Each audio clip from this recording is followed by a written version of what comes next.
To introduce a kindred spirit. We used to hang out in the Lower East Side back in the old days, and I had my band Steel Tips, and Lydia had Teenage Jesus, and those were crazy times. And we were friends back then, and it's amazing that we're still here. I didn't think I was going to last this long. Me either, baby.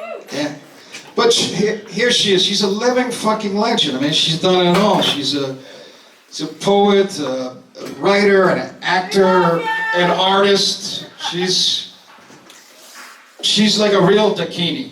Here's the living legend, Lydia Lunch.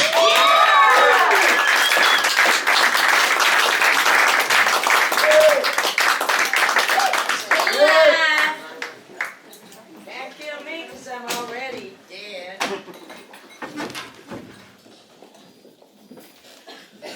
Yeah, some days I just feel like being the laziest bitch in the whorehouse.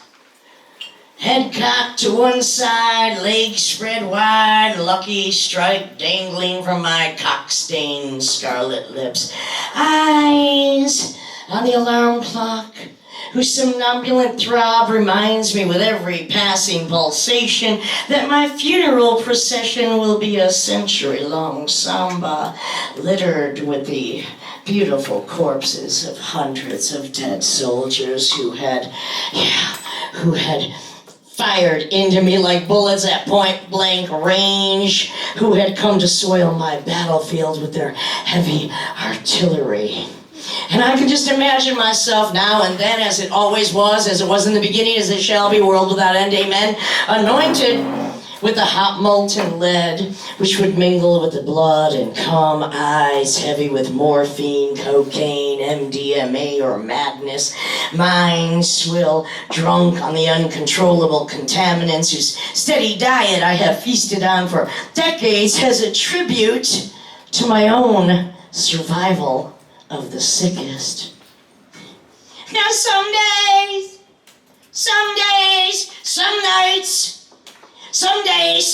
are meant to be wasted, right? I mean, some nights are meant to be wasted, right? I mean, I saw the best minds of my generation scoring dime bags of dope on Avenue G, waking up, passing out, and puking their genius, inseparable from their disease. And they'd always say the same thing. They'd always say, some days, some nights, some decades are meant to be wasted. Well, that was never my fucking philosophy.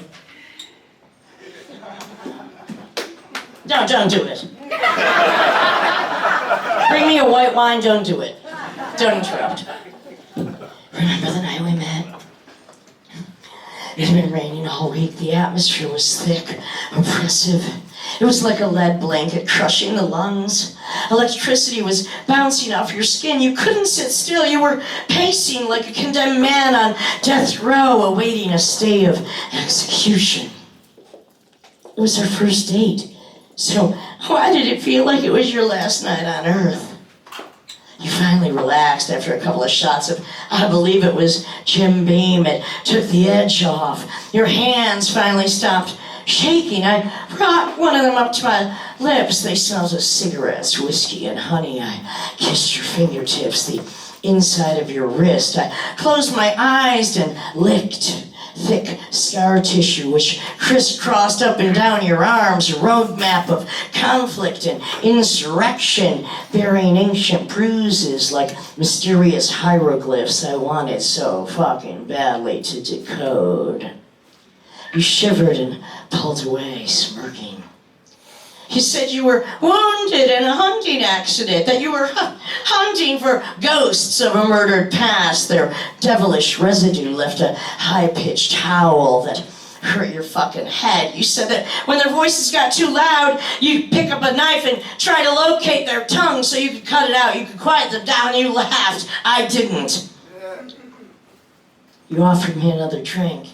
Eyes full of innocence, a gorgeous ruse which failed to mask your remorse, your humiliation, your innocence, your longing. Hirst, you were fucking beautiful.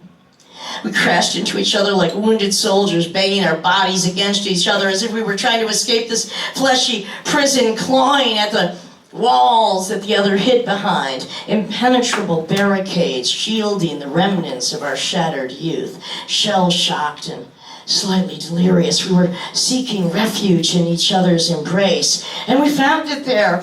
Oh, we did, desperate and in need of relief, both of us haunted by the bodies we had piled up in the wreckage we could never, ever seem to navigate our way out of. It was like a muttering minefield of crushed lovers we had left behind, broken in the dust and shadows, victims of our brutality and greed, of our need, and we were fucking needy. We knew it couldn't last. I always know it doesn't last. Get used to it! It doesn't fucking last! We were both too battle fatigued. We were made raw by forever waging wars against an army of hungry ghosts, angry phantoms, pinching tantrums, and laying blame as thick as black tar, turning everything into a blood-soaked combat zone. The front line drawn in red across the bedroom door. Yeah. Both of us too damn stubborn to completely surrender to the other. To fully submit or even admit that we really were our own fucking worst enemies. And anyway, honey, I'm sorry, but I'm not. I'm sorry, but I'm not. That I auctioned off your car. That I sold all your guitars. That I set the bed on fire with your favorite Zippo lighter. Oh, just another tragic day. I had a little time to waste, and yes, I posted all those shots of you compromised and naked. I mean, I'm sorry, but I'm not. That I shut down your accounts, that I hacked into your bank, that I screwed your boss again. Of course, I told all of your friends. I mean, I'm sorry, but I'm not. That I had to call the cops. I mean, I'm not the one who likes to fucking narc. But when they set the trial date, I'm sure I'll be very far away. And I'm sorry, but I'm not. I mean, what the hell did you expect? Merit badge for playing dead? Am I supposed to be a friend to such a fucker? Don't, please. On it. Give me what you got. Thank you. Right? Here's your spare one. Thank you very much. Because, I know that even plastic can fucking kill a man. And I never met a man I couldn't kill, let's face facts. Late night lost! Late night lost. I'm doing a poem now. Control yourselves. Late night lost, stranded in that haunted no man's land of sunset and Occidental, the ghost of all those that could have been, should have been, leave a Vaseline smeared lipstick smudge on the rearview mirror's busted glass. I'm lonely as one left shoe with a broken ankle strap pitched out the window of the Starlight Motel. There is no drug, and believe me, I have tried every fucking one of them. There is no drug potent enough to kill off that vision of him. That soured, honeyed tumbleweed of hair which smells of dirty sex and cigarettes, and his kiss is burnt into my lips. It's like a faded hologram, just slightly out of focus. I keep reaching out for his mouth, forgetting about how the night bled out, turning a beautiful angel into a beautiful corpse who curses his memory. He's just a mirage. He's just a mirage. He's crushing me. I'm lingering in and out of consciousness. The dream drugs must be working. He's slowly rising like a desert rat. He's crawling on all fours. He's mustering the strength of dead men everywhere. He brushes up against me. He slinks into me. He's in my skin. I move my lips in protest, but my breath has turned to dust. My bones are hollow husks. I have a soft spot for him.